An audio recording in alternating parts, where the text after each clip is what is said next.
Now, it's that time of the morning where Aidan needs a quick sugar fix to get him through until lunchtime. You bet I do. And Tara Walker from East Coast Cookery School is here with our sugar shot. Good morning, Tara. Good morning. Great to see you again. Thanks, and good to see you too. Good to be back.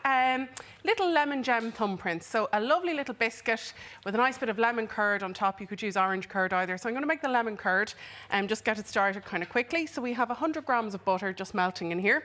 Try not to have your heat too high because I've had this melting on a low heat for a few minutes. So, because we're going to be mixing it with some eggs, so you don't want to scramble or curdle your eggs. Okay. So I have my sugar going in there, and then I have my lemon juice, and I've just squeezed 2 lemons in here. I'm going to keep a tiny bit back for the biscuits, just to kind of give that nice flavour to the biscuits as well and bring it through. Next up, I have some lemon zest, so I've just zested a few lemons there. Yep. And we're just going to let that kind of melt. We want the sugar to dissolve in there. So it does take a few minutes because you've got the heat on low, but it is good to keep it low. Okay. Now, I'm going to move over to the biscuits next. So I have some butter here, and I've just melted it ever so slightly just to speed me up a little bit because we don't have loads of time today. But you can take your time about this normally. So I have 175 grams of butter there, and then I'm adding some sugar in. So I only have 30 grams of butter. So they're like a little bit of a shortbread, except so they're not too sweet, which is what's nice about them. Obviously, the lemon curd itself is quite sweet, and lemon curd is actually a lovely ingredient to have in the fridge because you can just throw a dessert together so easily with a meringue or, you know, a little bit of even just like a little tartlet or something like that. So that's my sugar and my butter in. Now I have half an egg yolk. Now I know people might think, gosh, half an egg yolk. Go with the full egg yolk if you want. It's just a little bit just to kind of bind it together. Next up I have some ground almonds, a little bit of corn flour, and that just helps them to kind of hold their shape in the oven. Next up I have my plain flour, and then I'm going to add that little bit of lemon juice in. There we go. Okay, and then just let that combine nicely and let it rest then for a few minutes. So if you can pop it into a fridge there, that would be great. So we're just going to bring it all together. I'm not going to do it now because it'll take a bit too much time. When you bring it all together, it looks like this. So this is only half a batch. I made a batch yesterday. In fact, my daughter, my niece made this batch yesterday. Well, we have to credit where credit's due. Yes, absolutely. So once you have that, just break it into little sort of balls, for want of a nicer word for it. And just like this. These are going to grow. Are they get bigger in the oven? No, they won't, a little bit. But what we're going to do, the reason they're called thumbprints is because when you press your thumb in like this, this is what gives the shape to it. It depends how big your thumb is, Simon. Well, it does indeed, yeah. Thumbprint cookies, biscuits even. Exactly. And the thing is, the reason we put it in the fridge, it's a bit warm in here today now, so it's gone slightly sticky, but it just helps it to be easier to sort of, you know, work with or whatever, so it's not breaking up like this. Lovely. So they go into the oven, 180 degrees, for about 20 minutes. Keep an eye on them though, because they are delicate. And they're lovely and light, little light kind of pieces of, like, just crumble in your mouth, you know, really, really nice. Beautiful. So, back over here to the lemon curd. So I have 2 eggs and 2 egg yolks in here.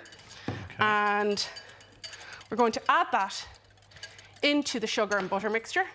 And again, low temperature here, and you need to kind of mix very, very thoroughly. Keep mixing so that it doesn't go lumpy. Okay. And what you will end up with then, and I made this one yesterday when my daughter and niece made it technically. Now we must. Did you do Anthony yesterday? I just supervised.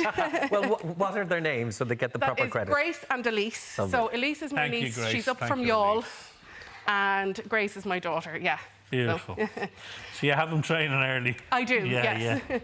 Okay, so look, let's plate these up. After you put the egg yolks in, you let that cook out? Yeah, you cook it and thicken it, so just keep stirring it. I'm not going to do it now because it does take about 10 minutes, but what you will end up with is this lovely kind of slightly gelatinous kind of texture from the eggs, which is what's nice about it for a dessert, because then it doesn't kind of pour or run off whatever you're making. So let's just get these ready.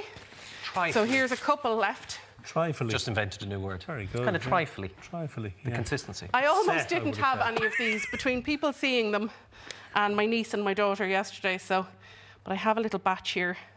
Lovely. So a little bit of the lemon curd on each, a nice raspberry on each, or any fruit you want. Did you say you could use an orange curd as well? Yeah, orange curd, and it's the lime same process, curd, just exact same process. I actually love making orange curd as well.